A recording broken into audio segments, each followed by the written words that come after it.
Marina Aybar Gómez, un caluroso saludo desde el Caribe Solidario. Nosotros hoy estamos envueltos en una situación que nos llama a tener mayor disponibilidad de recursos para poder sobrevivir y enfrentarnos a todo lo que se nos aproxima. De ahí que esté con ustedes desde la Universidad Autónoma de Santo Domingo, diciéndoles, usted sí que puede protegerse contra la desinformación. Como les dije, correspondo al cuerpo docente y a la administración editorial de la estatal, la Primada de América, la Universidad Autónoma de Santo Domingo, la UAS. Soy egresada de la maestría de metodología de investigación científica y epistemología y mi carrera de base de grado es la licenciatura en ciencias de la comunicación social. Además, tengo el doctorado en comunicación social, el PhD de la Atlantic International University. El tema que nos ocupa, usted sí puede protegerse contra la desinformación, nos ayudará a vivir, nos ayudará a soportar todas las situaciones que se nos aproximen. De ahí que partimos de la tesis de que los seres humanos disponemos de técnicas, herramientas y procedimientos suficientes para poder evitar ser presas de eventos y situaciones dañosas. Esas técnicas y esos procedimientos nos van a facilitar describir y sobre todo separar aquellas informaciones que son dañosas de las que son oportunas y veraces. Desde la antigüedad, este término de la desinformación siempre nos ha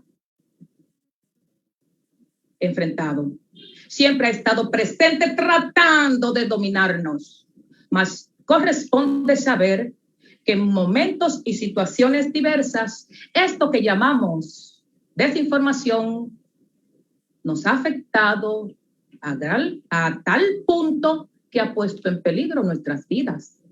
Información. Partimos del concepto información. Y cuando partimos del concepto información, tenemos que saber que las informaciones son un conjunto de datos tratados, verificados, pueden facilitar tomar decisiones.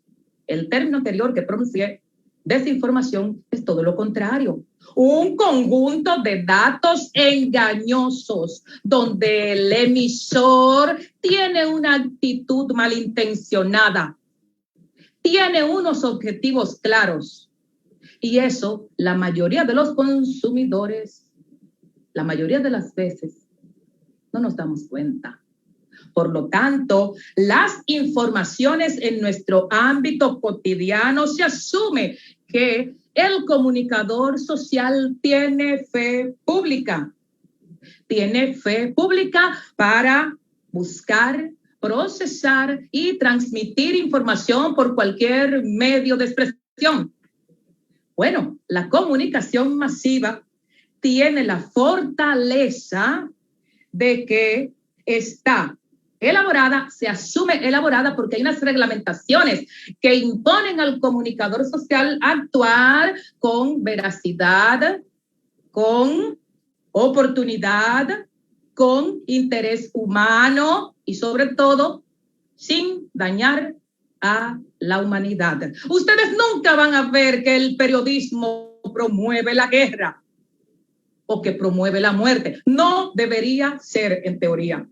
Más, con la irrupción de nuevos medios hemos visto que aumenta el concepto de desinformación, pero no aumenta en ese sentido tan superficial que se da. Es más profunda la situación. De ahí que en el concepto de información, sobre todo enfocándome en lo que es la información periodística, hay un conjunto de valores que los ciudadanos deben conocer y que son cónsonos con el ejercicio profesional, los que acabo de mencionar.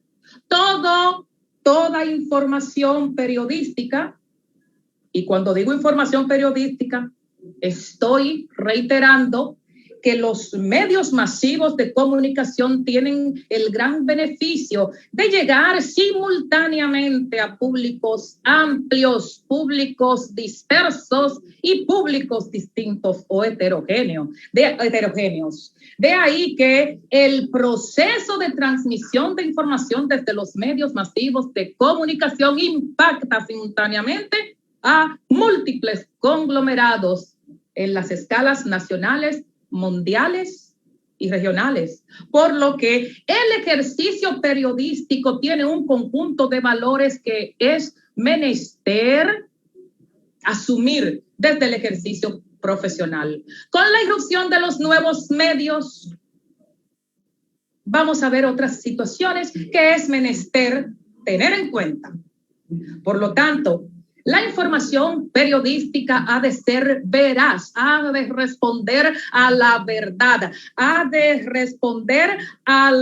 emitirse previa verificabilidad. La información periodística tiene el valor de ser novedosa, oportuna, de interés humano, tener proximidad, y me enfoco ahí en esa parte de veracidad y el interés humano, como otros valores adicionales que posee. Por tanto, la irrupción de nuevos medios, ¿hasta qué punto se están aplicando esos valores que son propios del hecho noticioso?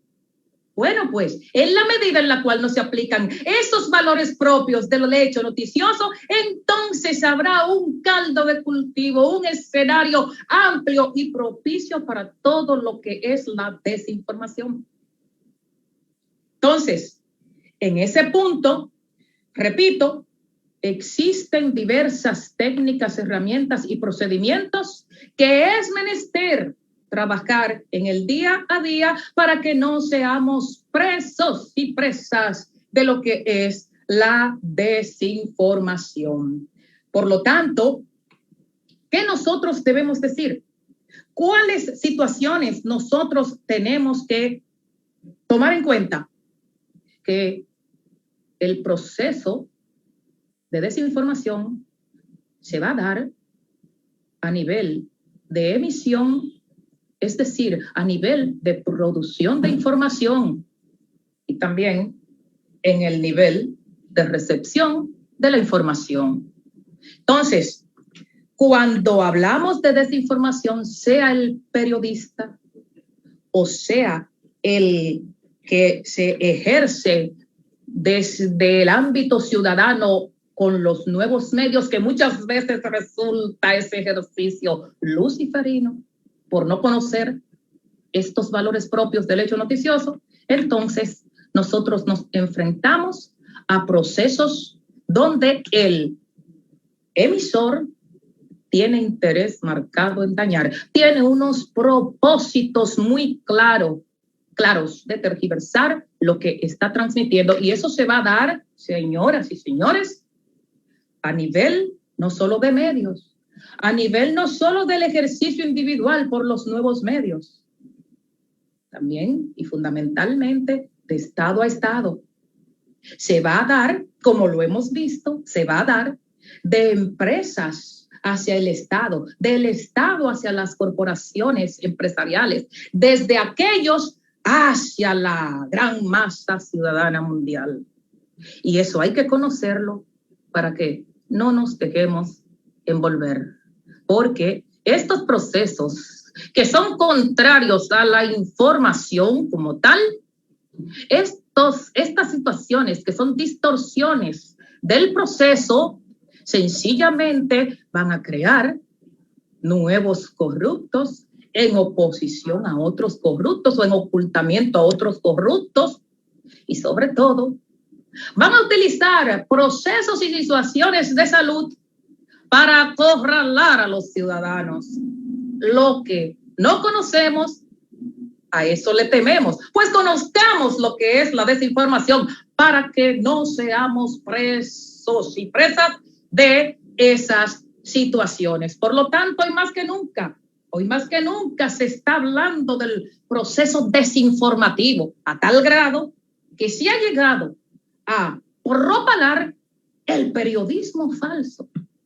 Yo todavía estoy preguntándome, ¿dónde están las noticias falsas? O si hay noticias falsas, murió el periodismo.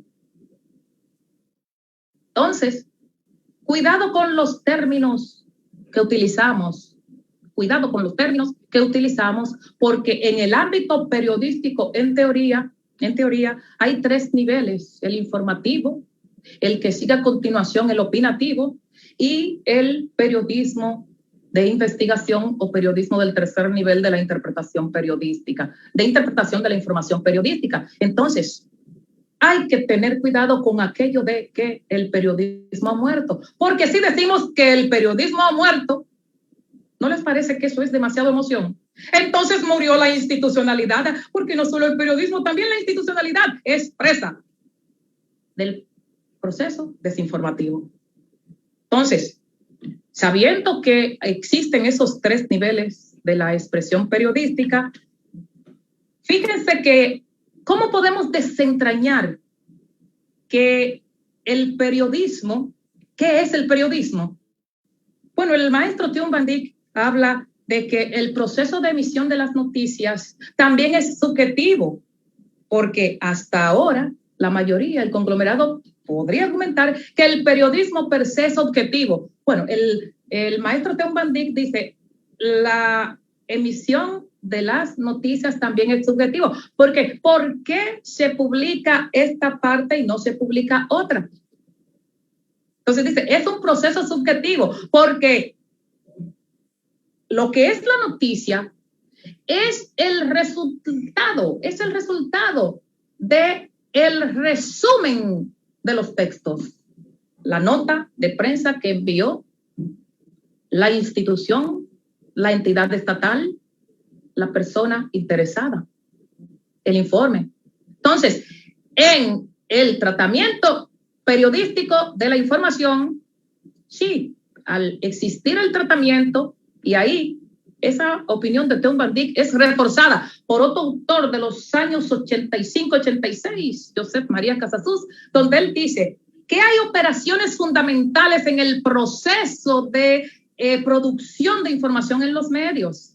Y esos 2 procesos que están presentes en la producción desde los medios es la selección de información y la combinación de información. ¿Por qué el periodista selecciona de un informe tanta cantidad de información o tales párrafos y no otros? Porque el periodista determina qué es lo más importante en una información, pero otro periodista puede determinar otro. Entonces, en la información periodística ha de saber el público que también hay una presencia ideológica en esas 2 operaciones denominadas la selectiva y la combinatoria de Josep María Casasus. Entonces, el periodista como tal también tiene intereses, pero hay un proceso, hay un conjunto de lineamientos y normas, la deontología profesional, que le impone al periodista manejar los datos de forma creíble, porque el periodista no tiene la oportunidad que tiene un médico en una falla durante un proceso, por ejemplo, quirúrgico. La credibilidad del periodista queda en tela de juicio, queda en cuestionamiento con un solo hecho. Entonces, los valores de la noticia han de estar presentes en toda práctica periodística. Y eso también ha de conocerlo cada ciudadano que maneja la producción de información y su transmisión por cualquier medio de expresión. Entonces, nosotros vamos a decirles que hay múltiples sugerencias que da, por ejemplo, un medio como la BBC de Londres.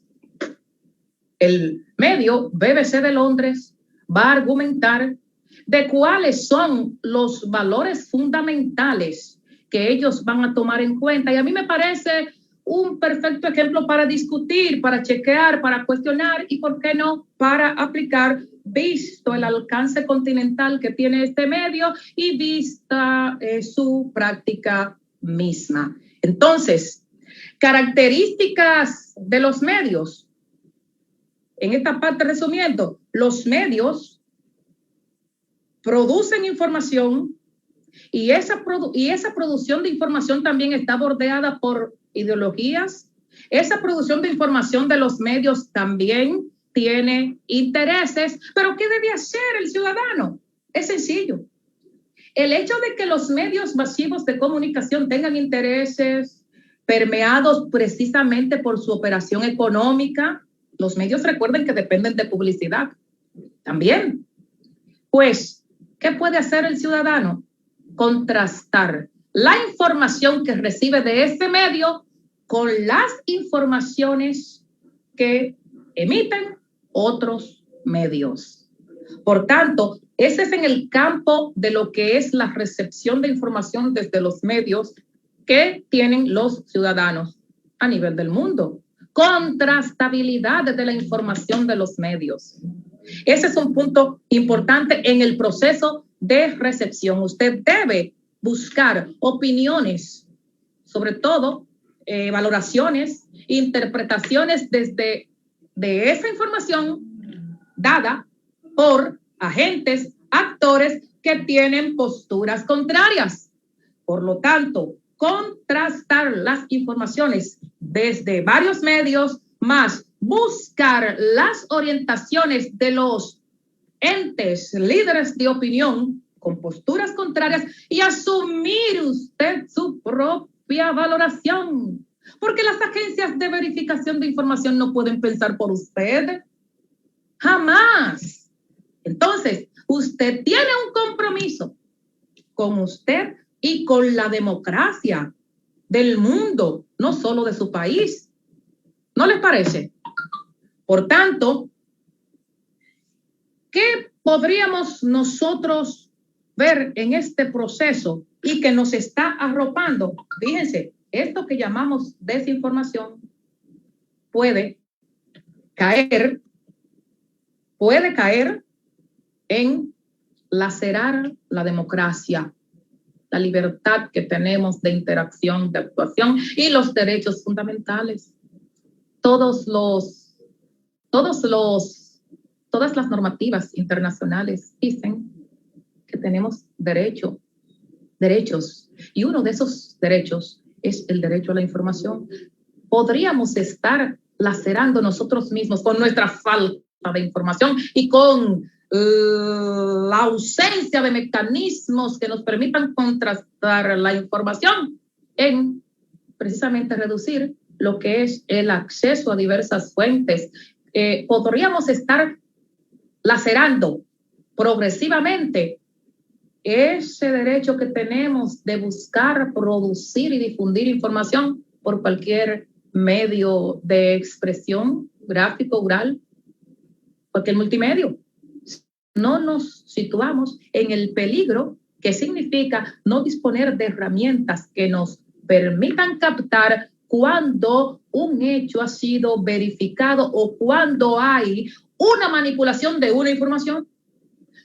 Podríamos estar dañando los derechos fundamentales como ese, pero también podríamos estar lacerando la libertad, podríamos estar lacerando la paz, podríamos estar lacerando la justicia, podríamos estar lacerando la institucionalidad, reenviar información. Nosotros, atención, usted no tiene que ser un preso o una presa permanente de las informaciones que le llegan por sus dispositivos.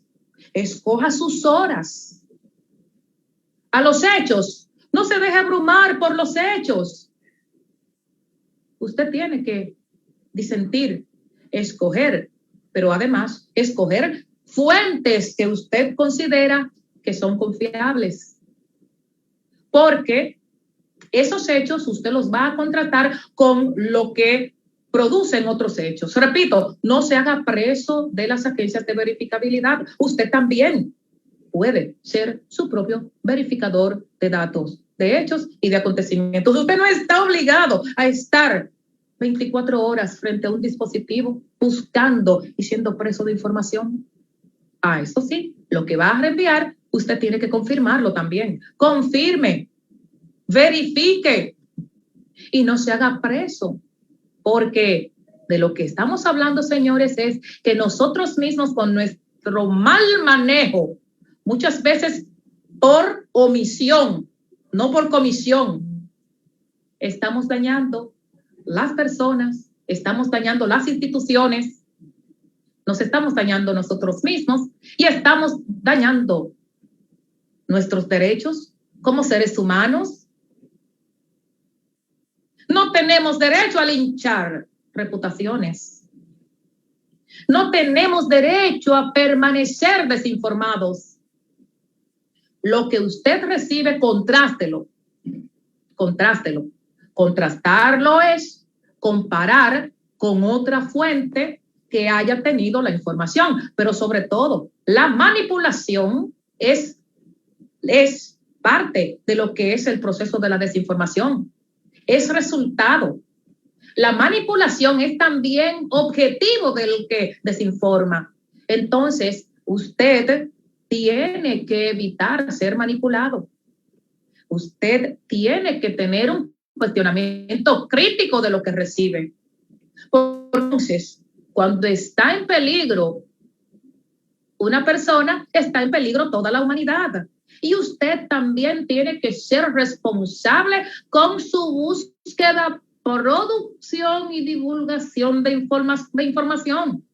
Esto no solo va dirigido a los estudiantes, también al ciudadano en sentido general. Recuerdo cuando era estudiante, la intervención de una licenciada en letras de Argentina con ejercicio profesional periodístico, Mónica Flores, estoy hablando de los años 85 o principios del 86. Mónica Flores, a través del programa Perfiles con Enrique Smith en una emisora denominada Radio South Carolina, en ese tiempo ella visibilizaba que los desafíos fundamentales que iba a tener el periodismo, ella visualizaba, adivinen qué, la permanencia de la democracia, la permanencia de la justicia y, por supuesto, la permanencia de la paz. Por lo tanto, esa intervención cobra hoy más que nunca vigencia, toda vez que estamos envueltos 24 horas en estos procesos donde ni siquiera podemos darnos cuenta qué es información y qué es desinformación. Es un proceso sistemático.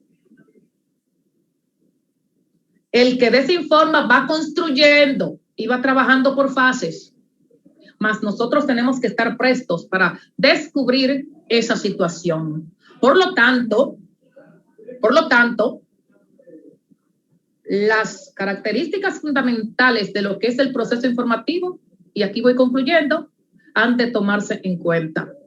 Toda información periodística construye, no destruye. Toda información transmitida desde cualquier medio de expresión no debe incitar a la guerra, sí a la paz.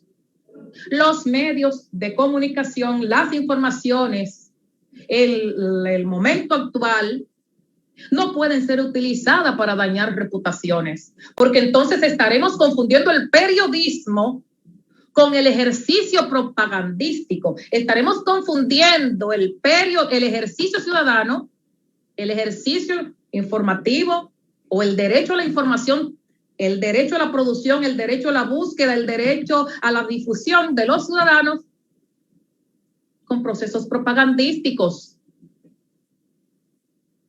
o como alas propias de los procesos de relaciones públicas. El periodismo no daña, el periodismo construye. La función del periodismo informativo es informar, no es impresionar, porque ya esos son asuntos dedicados a otras técnicas. Por lo tanto, no sea preso, ni sea presa, ni crea que usted tiene que estar permanentemente expuesta a los nuevos medios. No sea preso de ella. Pero además, constitúyase en un estudioso permanente de los valores de la noticia, actualidad, permanencia, interés humano, verificabilidad, contrastabilidad y los demás que también enuncia la BBC de Londres, que me parecen muy importantes, como no entrar en conflicto en los asuntos políticos, no entrar en conflicto con los asuntos religiosos, mantener la interacción ellos con sus públicos. Eso mismo también debemos hacer, contrastar la información. Y además, me gustaría también decirles, para finalizar, como dice Edgar Morin, el gran filósofo francés, hay que aprender a vivir en la incertidumbre. Por eso somos seres humanos, porque tenemos que ser capaces de reinventarnos cada día, porque tenemos que ser capaces de vivir las presentes y las próximas cotidianidades. Y tenemos que aprender a vencer todo lo que nos daña. Y la desinformación nos daña como seres humanos, daña las instituciones, daña países. Muchas gracias.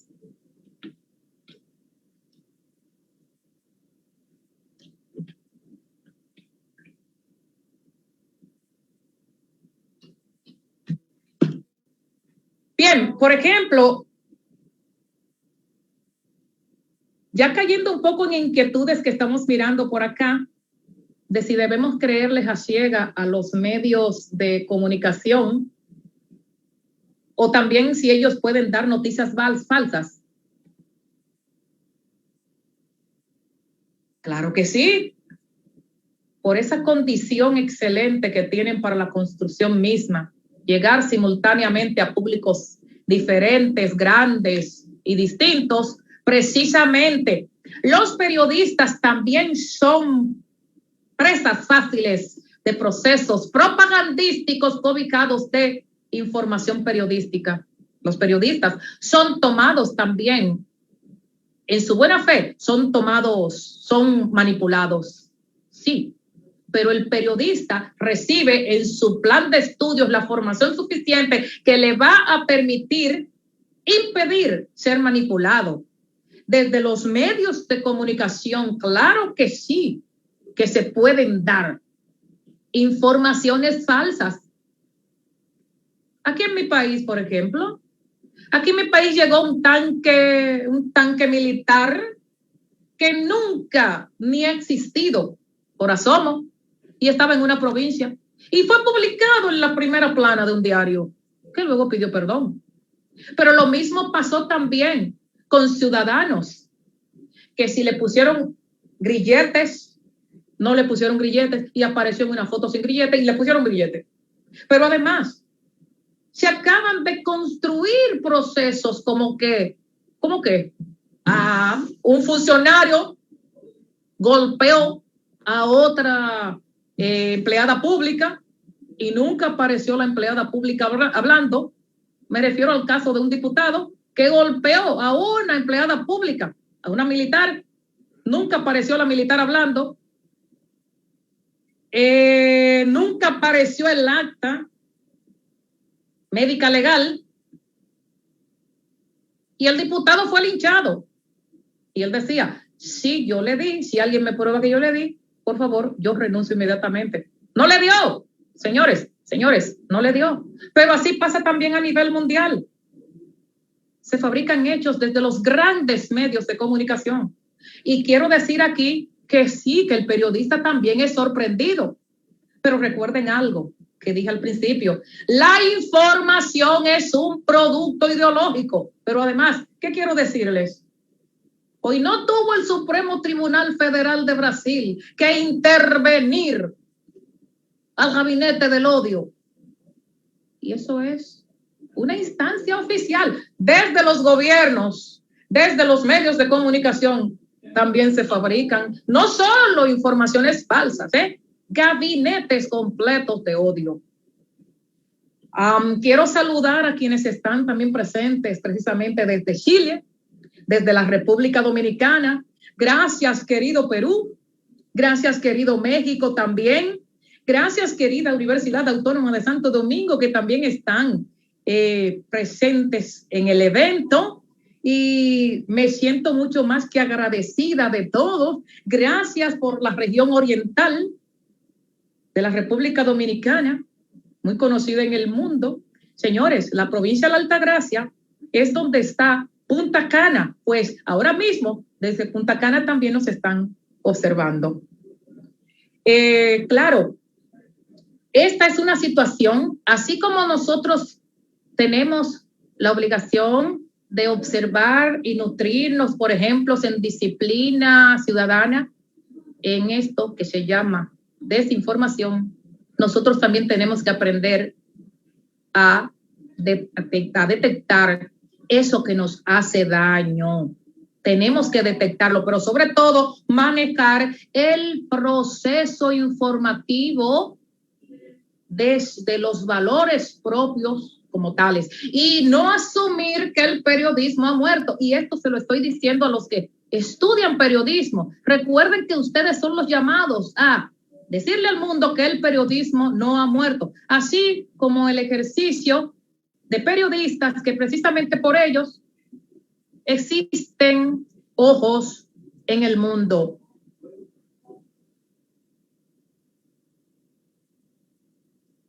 A UTEL le tengo un agradecimiento especial por esta gran oportunidad que ha dado a esta servidora que cree que el conocimiento está para intercambiarlo. Así que yo quiero agradecerle a UTEL esta maravillosa oportunidad. Muchas gracias, México. Muchas gracias, Perú. Muchas gracias, Chile. Muchas gracias, República Dominicana. UTEL ya es parte de mí también. Gracias.